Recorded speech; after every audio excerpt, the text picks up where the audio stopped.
নির্বাচন কখনো গণনার টেবিলে ব্যর্থ হয় না। এগুলি ব্যর্থ হয় অনেক আগে। এগুলি ব্যর্থ হয় যখন ভোট গ্রহণ কর্মীদের ভোরে বের করে দেওয়া হয়, যখন ব্যালট বাক্সগুলি সিল করে দেওয়া হয় ভোটাররা আসার আগেই। এই প্যাটার্ন তাত্ত্বিক নয়, এটি মানুষের জীবন্ত স্মৃতির অংশ। এ কারণে সেনাবাহিনীর ভূমিকা এখন আগের চেয়ে বেশি গুরুত্বপূর্ণ, আবেগিকভাবে নয়, কার্যকরীভাবে।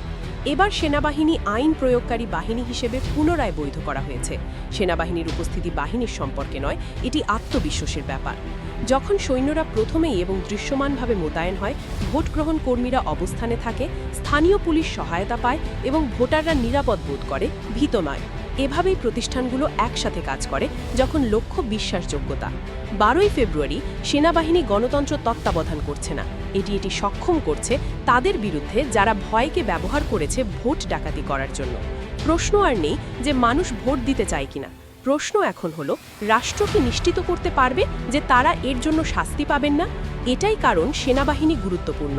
বাংলাদেশ অস্থিতিশীল হওয়ার কারণে নয়, বরং বাংলাদেশ ঠিকঠাকভাবে এটি করার জন্য দৃঢ় প্রতিজ্ঞ। 12ই ফেব্রুয়ারি সেনাবাহিনী দেশের দৃঢ় প্রতিজ্ঞার লিটমাস টেস্ট হয়ে দাঁড়ায় এটি সঠিকভাবে করার।